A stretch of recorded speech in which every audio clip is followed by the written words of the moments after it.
بسم الله الرحمن الرحيم. الحمد لله نحمده ونستعينه ونستغفره ونعوذ بالله من شرور أنفسنا ومن سيئات أعمالنا. من يهده الله فلا مضل له ومن يضلل فلا هادي له، ونشهد أن لا إله إلا الله وحده لا شريك له، ونشهد أن سيدنا ومولانا وقائدنا وقدوتنا محمدا عبده ورسوله صلى الله عليه وعلى آله وأصحابه وأزواجه وذرياته وأهل بيته وبارك وسلم تسليما كثيرا.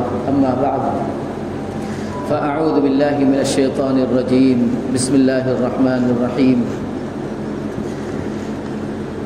ولا تهنوا ولا تحزنوا وأنتم الأعلون إن كنتم مؤمنين. وقال رسول الله صلى الله عليه وسلم: يبلغ هذا الأمر ما بلغ الليل والنهار، أو كما قال عليه الصلاة والسلام. محترم سامعین، بزرگوں اور دوستوں، یہ دین اسلام جس کے ہم پیروکار ہیں اور اللہ کے خاص فضل و کرم سے جس کے نور سے اللہ نے ہم کو آشنا کیا ہے اور اس کی تعلیمات کو ہمارے سامنے واضح کر کے ہم کو اس پر عمل کرنے کی توفیق دی ہے، یہ ہمارا تو مکمل یقین ہے اور ہمارا یہ سچا عقیدہ ہے کہ دین اسلام حق ہے اور یہ دین اسلام غالب آ کر رہے گا. کیوں کہ یہ تو اللہ کا وعدہ ہے اور اللہ کا اعلان ہے: هو الذي ارسل رسوله بالهدى ودين الحق ليظهره على الدين كله. اللہ سبحانہ و تعالیٰ نے اپنے پیغمبر کو ہدایت اور دین حق دے کر بھیجا ہے اس لیے تاکہ وہ سارے دین پر غالب آ جائے، خواہ وہ مشرکین کو ناپسند ہو. یعنی مشرکین لاکھ کوشش کرے لیکن یہ دین غالب آ کر رہے گا. اللہ سبحانہ و تعالیٰ فرماتے ہیں دوسری سورت میں، سورہ صف میں: یریدون ان یطفئوا نور اللہ بافواہہم واللہ متم نورہ ولو کرہ الکافرون. یہ لوگ چاہتے ہیں کہ اللہ کے نور کو اپنی پھونک سے بجھا دیں، لیکن اللہ سبحانہ و تعالیٰ اپنے نور کو غالب کر کے رہے گا، خواہ وہ کافروں کو ناپسند ہو. تو اللہ کے دین غالب آ کر رہے گا. نبی کریم صلی اللہ علیہ وسلم کا ارشاد ہے کہ یہ دین حق جو ہے ہر اس جگہ پہنچے گا جہاں سورج نکلتا ہے، اور کوئی گھر روئے زمین کا ایسا نہیں جس میں یہ دین داخل نہ ہو. یہ حدیث پاک میں ہے کہ کوئی گھر روئے زمین کا ایسا نہیں ہے کہ جس میں یہ دین داخل نہ ہو، خواہ وہ عزت کے ساتھ داخل ہو خواہ وہ ذلت کے ساتھ داخل ہو. یعنی عزت کے ساتھ داخل ہونے کا مطلب یہ ہے کہ وہ گھر والے اس کو مان لیں، اور ذلت کے ساتھ داخل ہونے کا مطلب یہ ہے کہ گھر والوں کو معلوم ہے کہ یہ سچا دین ہے لیکن بدنصیبی یہ ہے کہ وہ اس کی دشمنی میں اور اس کی عداوت میں لگے ہوں. تو ایک طرح کی ذلت ہی ہے. آدمی جب شکست کھا لیتا ہے تو کوشش کرتا ہے کہ پھر اپنے دشمن کو کیسے پہچانا. تو ہر چاہے وہ عزت کے ساتھ ہو یا ذلت کے ساتھ ہو، ہر گھر میں اس دین کو داخل ہونا ہے. یہ نبی کریم صلی اللہ علیہ وسلم کا فرمان ہے اور اس دین کو غالب آنا ہے، یہ اللہ سبحانہ و تعالیٰ کا اعلان ہے اور اس پر ہمارا پورا یقین ہے. اب اس یقین اور اس اعلان کے بعد آج کل کے حالات جو ہمارے سامنے ہیں اور جس روئے زمین پر اور جس وطن میں ہم لوگ رہ رہے ہیں اور ہمارا واسطہ جن لوگوں کے ساتھ ہیں، ہر باشعور انسان کو معلوم ہے کہ کن حالات سے واسطہ ہے اس کا. چاروں طرف سے کوشش یہ ہے کہ ان کی آواز دب جائے، ان کا تشخص مٹ جائے. وہ دین اسلام جو ان کی سب سے بڑی نعمت ہے یہ ان سے چھین لی جائے اور ان کے آنے والی نسلیں اس دین سے ناآشنا ہو، نا واقف ہو اور ان کی جو روشن تاریخ ہے اس سے بالکل جاہل ہو اور اس سے کسی طرح سے اس کا واسطہ نہ ہو. یہ پوری کوششیں ہو رہی ہے اور ہم سب کو اس کا علم ہے. اب ان حالات میں ہمیں کیا کرنا ہے؟ یہ دیکھنا ہے ہمیں ان حالات میں کیا کرنا ہے۔ دو چیزوں کی فکر ہر باشعور مسلمان کے ذہن میں ہے، ہر باشعور۔ ایک تو یہ کہ ہمیں جو ہے اپنے جو ہے ہم وطنوں پر جنہوں نے پوری کوشش کر رکھی ہے ہمیں نقصان پہنچانے کی، ہمارے دین میں، ہمارے مال میں، ہماری آبرو میں، ہمارے جو ہے اقدار میں، ہماری جو ہے اخلاقی روایات ہیں اس میں، ان ساری چیزوں میں انہوں نے کوشش کی ہے کہ ہم کو نقصان پہنچائے۔ تو کس طرح ہم ان کے نقصان کو روک سکیں اور کس طرح غلبہ پا سکیں، ایک فکر تو یہ ہے۔ دوسری فکر ہماری آنے والی نسلیں جو ہیں ان کے ایمان کی ہم کیسے حفاظت کر سکیں، اس کی بھی تو ایک باشعور اور ایک سمجھدار مسلمان کو فکر ہوتی ہے۔ تو یہ دونوں فکریں ہمارے ساتھ لگی ہوئی ہیں۔ اللہ سبحانہ و تعالیٰ فرماتے ہیں کہ وَلَا تَهِنُوا وَلَا تَحْزَنُوا، اور قرآن کریم کی آیتیں ضرور 1400 سال پہلے اتری ہیں جو ہے، لیکن وہ جو ہے ہر صدی کے لیے ہے، ہر زمانے کے لیے ہے، ہر گھر کے لیے ہے، ہر معاشرے کے لیے ہے۔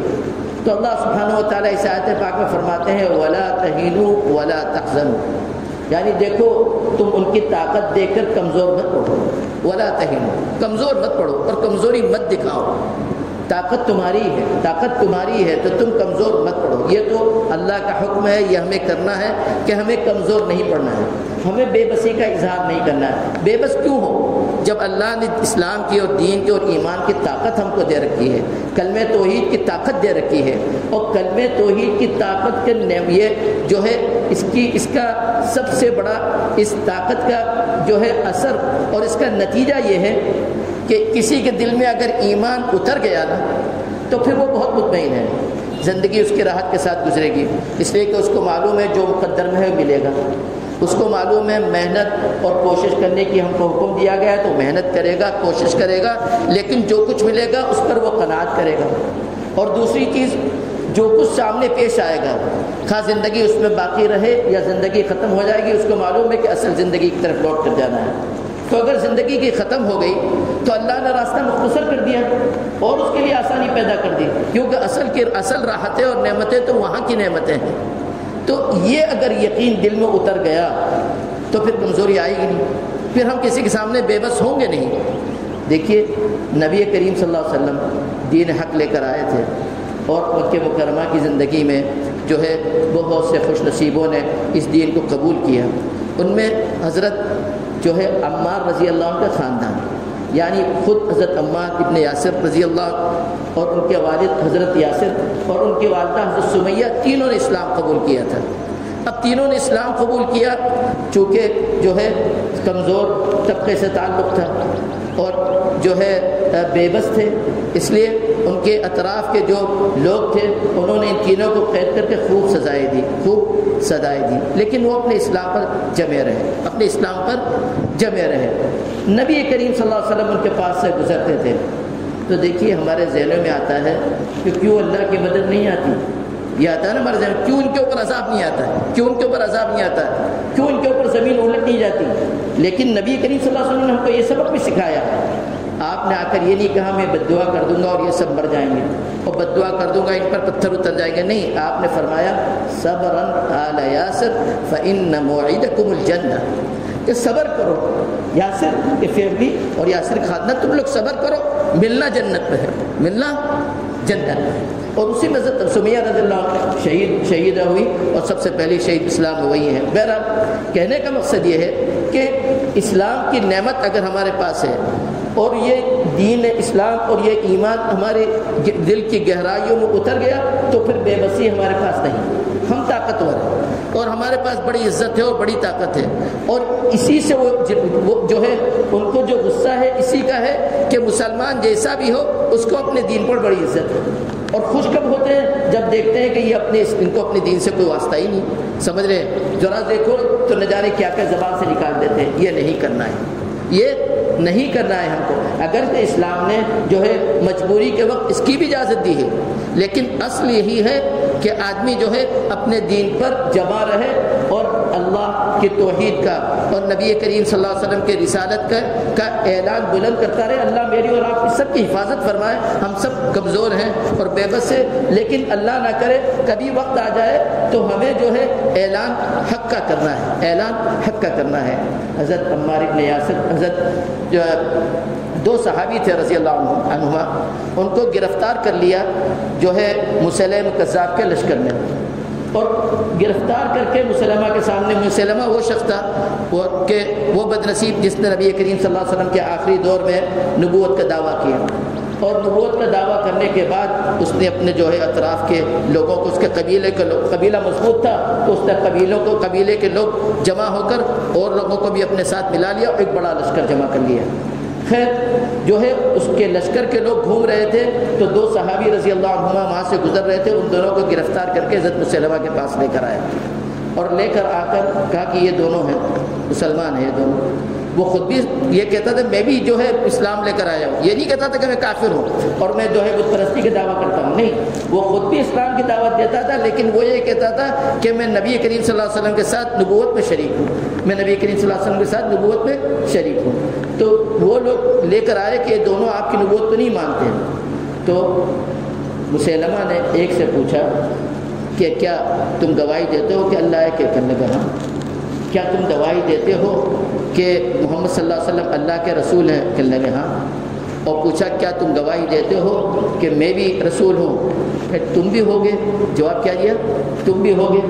تو چھوڑ دیا اس کو. دوسرے سے پوچھا کہ بھائی تم گواہی دیتے ہو کہ اللہ ایک ہے؟ کہنے لگے ہاں. کہنے لگے پھر یہ گواہی دیتے ہو کہ محمد اللہ کے رسول ہے؟ کہنے لگے ہاں.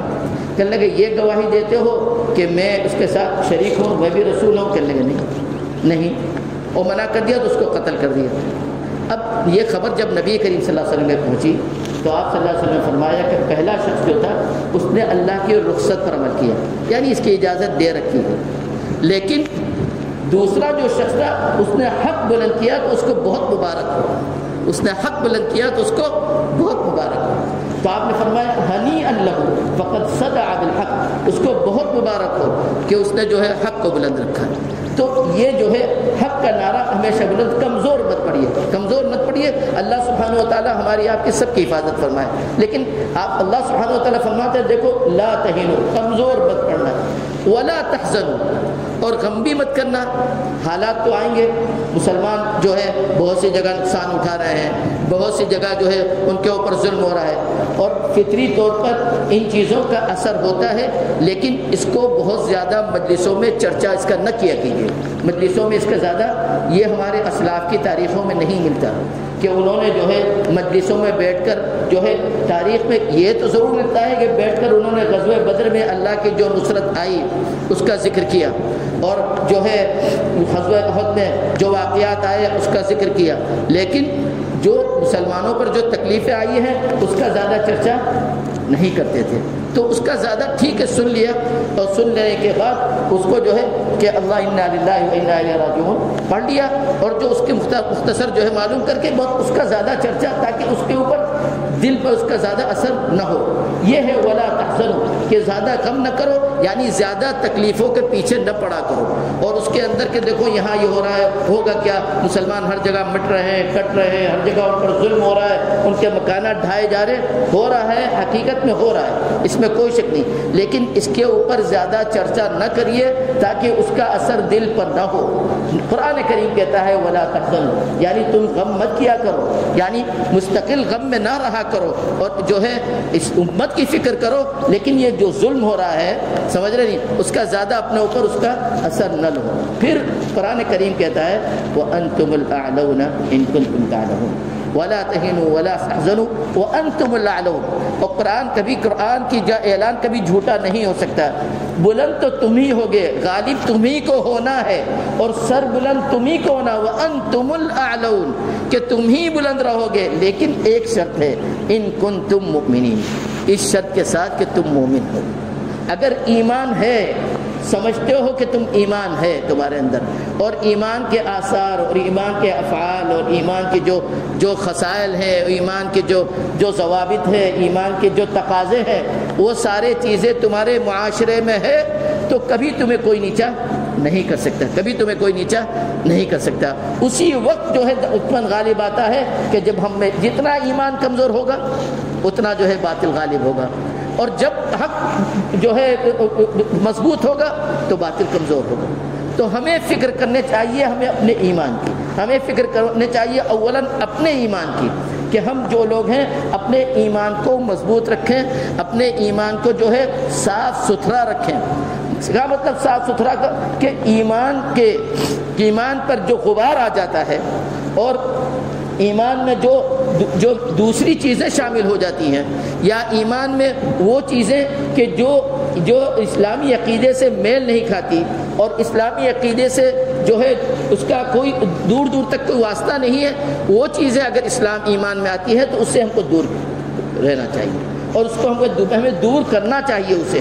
تو ایمان ہمارا صاف ستھرا ہو، ایمان مضبوط ہو اور صاف ستھرا ہو، یعنی ہمارا عقیدہ بھی صاف ستھرا ہو اور ہمارے افعال بھی صاف ستھرے ہوں۔ آج مسئلہ ہمارے مسلمانوں میں ایک بڑی تعداد کا ایسا ہے کہ ان کا عقیدہ مضبوط نہیں، ان کے عقیدے میں کمزوری ہے، اور عقیدے میں کمزوری کا مطلب یہ ہے کہ ذرا سی کوئی بات آ جائے تو بجائے اس کے کہ یہ اللہ نے لکھ رکھا ہے، ہم کہتے ہیں کہ فلاں نے کچھ کر دیا ہے اور فلاں نے کچھ کر دیا، فلاں نے نظر لگ گئی اور فلانے کے آنے کی وجہ سے یہ ہو گیا۔